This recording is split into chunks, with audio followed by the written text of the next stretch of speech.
welcome to another episode of Conversation with a Chef. I'm Jo Ritty and I love sharing with you the conversations I get to have with talented and passionate chefs. It's the backstory, if you will, to the food they're putting up. I begin today by acknowledging the Wurundjeri people of the Kulin Nation, traditional custodians of the unceded land where this conversation takes place, and I pay my respects to any First Nations people listening today.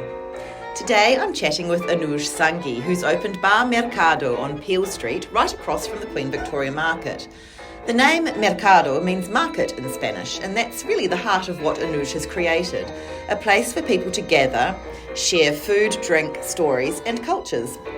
Every morning he walks over to the market to handpick his produce, chatting with the traders and letting what he finds inspire the day's menu. The food at Bar Mercado is a vibrant mix of South American, Spanish and Latin flavours. Think wood-fired chorizo with chimichurri, oysters with chilli and lime granita, slow-cooked lamb sandwiches and churros with dark chocolate. It's not fine dining, but you can feel the finesse of someone who's worked at places like Maha, Rockpool and Entrecôte. Anuj moved from Delhi to Melbourne to study at Le Cordon Bleu, and he never looked back. We talked about how his mum inspired his love of food, what he's learned from his mentors, and how he's building something that feels like community. Hi Anuj, it's so nice to be here at Bar Mercado. I guess that means it's a market bar. Yes, is that what that means? The meaning means market, yes, Mercado in Spanish. And you're right opposite the Queen Victoria Market. So what kind of atmosphere, what do you want to create does the name suggest a certain vibe? So yeah, of course, like market according to me is just a place where people catch up to socialize. Yeah. I think that is what we are offering over here to whoever walks in, and I think that is what our motto is. So we are providing a place where people can come, they can share, they can drink, they can eat, they can socialize, the exchange of cultures, the exchange of knowledge. That is what Mercado is about. And I think that is why we went for the name Mercado. Yeah. So that's what brings that to the table, and also to focus on the market fresh produce that we get pretty much every day on a daily basis. And that is what we want to highlight as well. Yeah, so do you go across the market and get... Yes, I personally myself, I go every day and I talk to my veggie suppliers, how's their day been, how's the market, what are the challenges they're facing, and I go handpick all of the things by myself. I love that. That must be such an exciting way to start the day. It is really exciting because I go and I see, and when I see something that is even not on the menu and I see that, okay, this is amazing, we can whip up something for that, then we get that on board and then we create something special for the day itself. And you're doing South American cuisine? So we are a hint of South American, but also focused on Spanish and Latin cuisine as well. Okay. So our menu is more like a seasonal menu and we want more flexibility to change it every season. So that's why we are covering a lot of our dishes on our menu are covering a lot of regions as well. So that is what we are focusing on. And why that kind of food? What drew you to that? So I think when we were out and about for a hunt for a venue, this was a Mexican restaurant before. Okay. So we thought that we don't really want to take away that gem from the local neighborhood, the community, and we wanted to give it a little bit of our touch as well. Also, the other thing, professionally I've cooked a few different cuisines before, but this is something very different for me, which excited me more than anything else. And I really want to keep challenging myself as well, so that I'm on my toes, for also my team as well, so that we all are developing and learning as well as we go, because I don't really want to restrict my knowledge to something that I've already done before. So that was the idea behind it. And then that's why, to kind of not take that Mexican gist away from the community, we kind of expanded that and we went for a South American Spanish Latin theme. Yeah, right. And so what does that mean? What does the menu look like? So on the menu, we've got a different dishes now. So for example, we are doing this Argentinian choripan, which is wood-fired chorizo with some chimichurri and smoked butter. Then we are also doing some churros, which is the highlight, and I think most of the people are loving it so far, touch wood. And it's served with some cinnamon sugar, dark chocolate sauce, so like very classic. So it's a mix of classic and a mix of some blends as well, and our take on that food. So that is what the menu is looking like. So we've got some beef tacos, we've got some freshly shucked oysters, fresh from the market, served with some chili, jalapeno and lime granita. Very fresh, very summery. And we've got some shared main style food as well. So we've got an Angus steak with some chimichurri, some Spanish red wine juice, or with some chips. And also we are doing a few shared style sandwiches as well, which is a traditional Cuban sandwich, a slow cooked lamb shoulder sandwich, which is a paquito from Spain, and the Argentinian choripan as well, as I said. So delicious. Sounds so good. And have you got wood-fired oven in the kitchen? So we've got a hibachi grill in our kitchen, so that is where we do most of our cooking. For all the proteins are cooked on the hibachi grill. Yeah. And also we've got this really nice vegetarian dish, which is a wood-fired corn dish, and that is finished off the grill. Wow. And when did you open? So we opened roughly about a couple of months back, so we are very fresh. Yeah. And what's the reception been like? Have you been so busy? It's been all right. I feel like, of course, we can get a bit more crowd in, but I feel with a lot of factors affecting, like the tram construction, a bit of the weather changes as well, and also since we are relatively new, not a lot of people know about us yet. So that is what we are trying to outreach as well, and kind of try to attract more and more. But it's been good. Whoever's been visited us so far, they have really enjoyed the food, and that really makes us happy. It kind of makes the effort worth it, because those words when they come out, this is so delicious, this is so nice, and all those compliments, it just motivates everyone, not just me. And that is what we in hospitality we live for. Like, we just want to offer the best of our potential, best of our skills, best of our traditions, and best of the culture. So this is our way of giving back to the community, and I'm glad that people are enjoying it so far. I love that.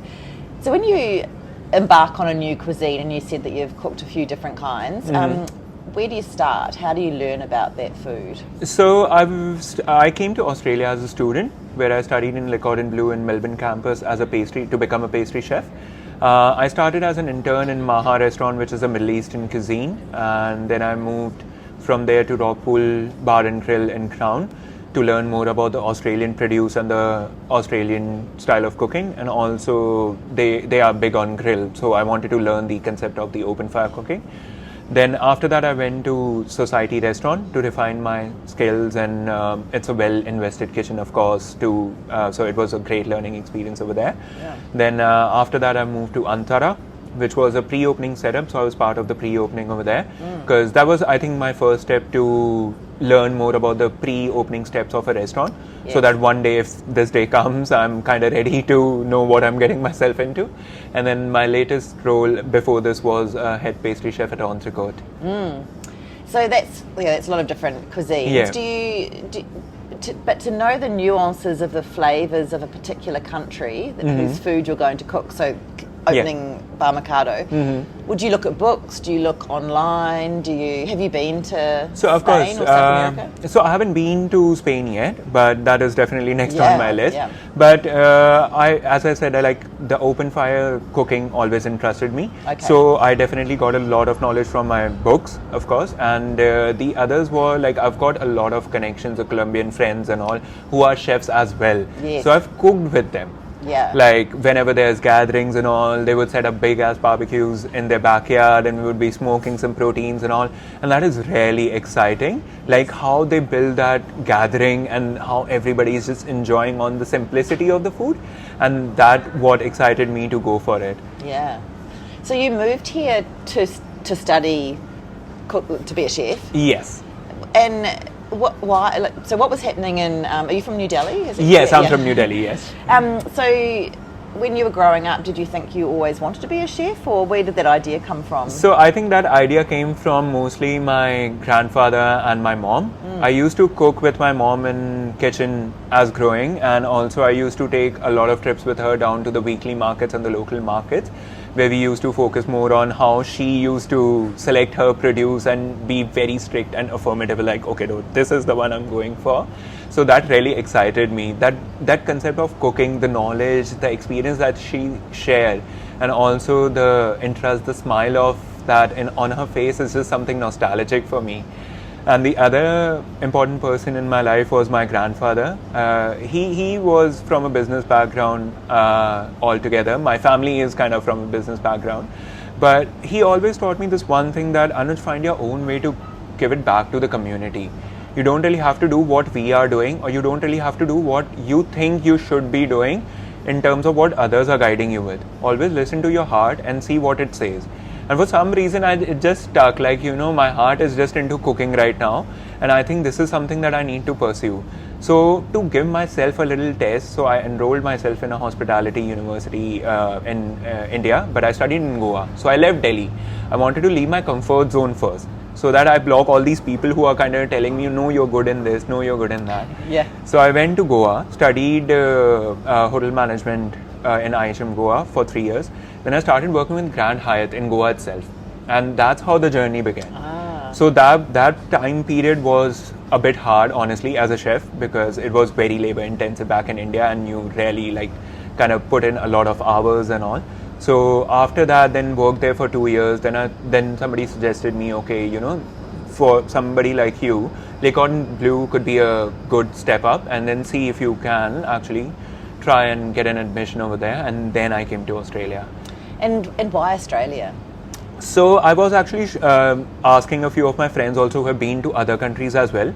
There were a few main reasons. Over here in Australia, the job opportunities were good, and a lot of my friends were here already from the same university before. So I think they sounded more convincing when it came to Australia, and they also told me about how the Australian producers, how the Australian businesses are run, and a lot of things, and also kind of financiability. The Australian option suited me the most. Yeah. So that's why I came to Australia. And when you first arrived, what year did you arrive? So I came in 2018 in Australia. Okay. Yes. So still quite new. Yes. Yeah. Not like massive years. Yes. Was there a culture shock? I think it was a bit of culture shock for sure. From where I have traveled, especially places like Europe and all, there was a bit of culture shock for sure.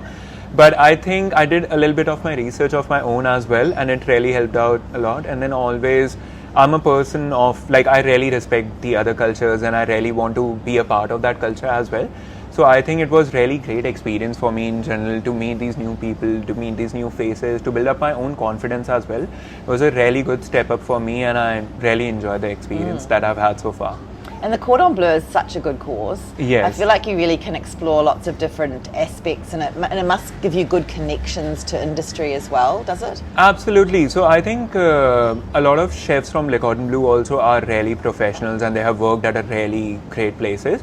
So they definitely have those connections. Even my mentor, Chef Sebastian, he's the one who kind of helped me with this project as well, and even he's connected with a lot of chefs, with the industry people as well, not just in Melbourne, maybe outside of Melbourne as well. And that is how I got my first internship as well at Maha. Yeah, wow. Yeah. You've worked at such good places in Melbourne as well. And so when you were because you were head pastry chef at Entrecôte, yeah. Did you specifically do pastry at Cordon Bleu, or was that just part of the course? So I studied to be a pastry chef. Oh, you did. But then as I developed myself into restaurants and I was sticking to restaurants more, I started getting inclined towards a hot section as well. Yes. So at Maha also they offered me to train at larder section. So I got trained at larder section at Maha. Then when I moved to Rockpool, they offered to train me in pasta, fry, veg, pans and all.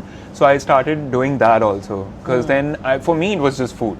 For me I was like, yeah, you tell me how to do it, and if somebody is willing to teach me, I'll be like, I'll never turn that down. Yes. So I'll be the most happiest person, and then I just started getting inclined towards that. Yeah. And what do you love about being a chef? I think the one thing that I love about being a chef is the shared thing that we have, the shared passion that we have. I think I'll definitely love my team over here at Mercado. I definitely love the places that I've worked so far. And I'm really glad for all the mentors that I've had and the industry professionals who have actually refined me, trained me to be at that level where I can actually respect the food, respect the culture, respect the produce.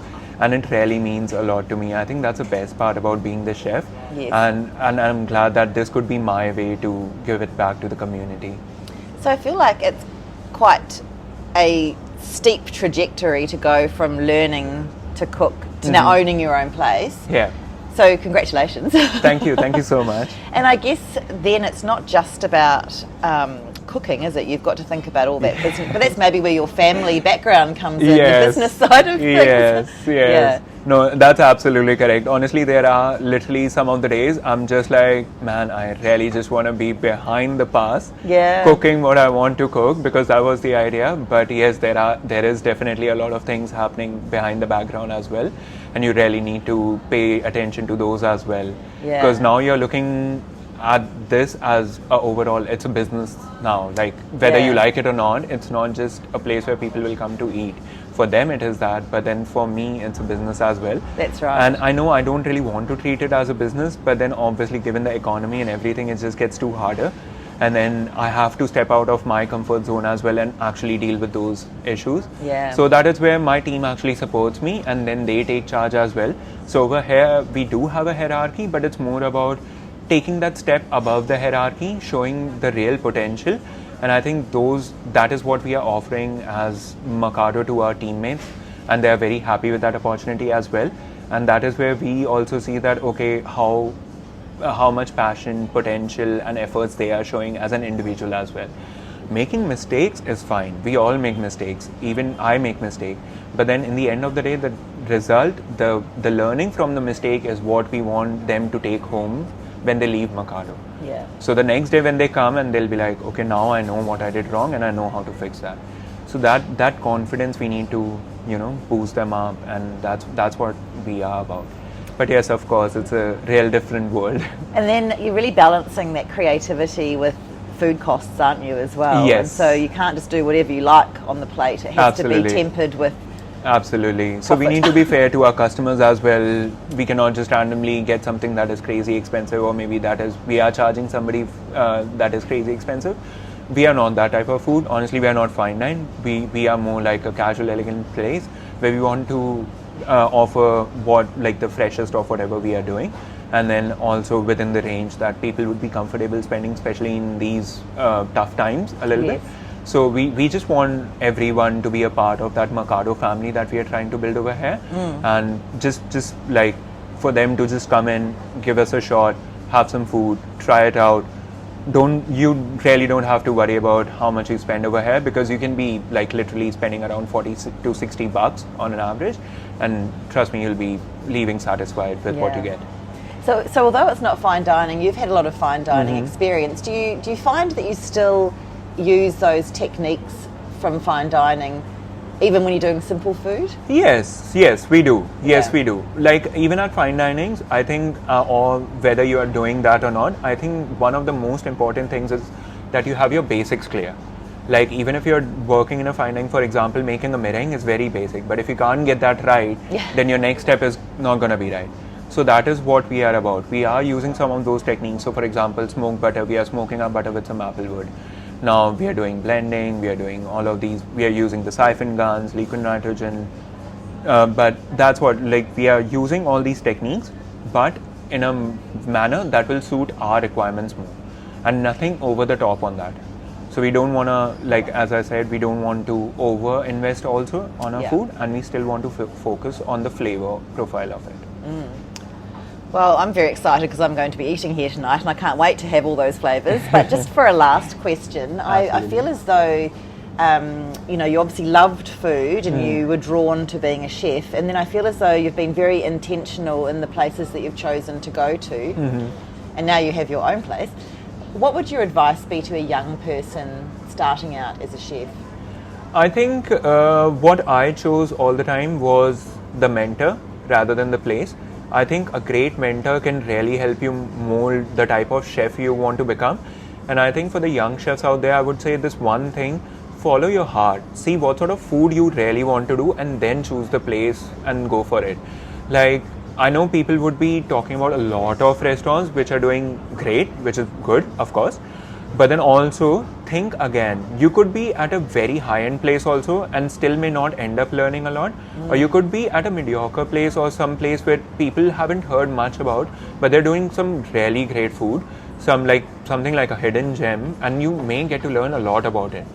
And then with the type of place you're going to, see what sort of produce you're dealing with, see what sort of techniques you're learning, and then what area of improvements you see within yourself, that okay, maybe if I go to this place I learn that, so maybe go for that. Don't just blindly follow that, okay, no, this is going to look good on my resume. Don't build a resume. build yourself first, and the resume will build automatically. That's so good. So wise. Thank you. Thank you. Thank you so much for listening to this episode of Conversation with the Chef with Anuj Sanghi at Bar Mercado over by Queen Victoria Market. You can check out all the goodness on Instagram at bar_Mercado Melb, which is MERCADOMELB. Or better still, get along to West Melbourne, to the Queen Victoria Market, cross the road and taste it all for yourself.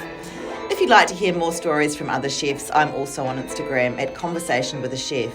You can read this chat online at www.conversationwithachef.com, and of course follow me, subscribe if you could, on Apple and Spotify podcasts.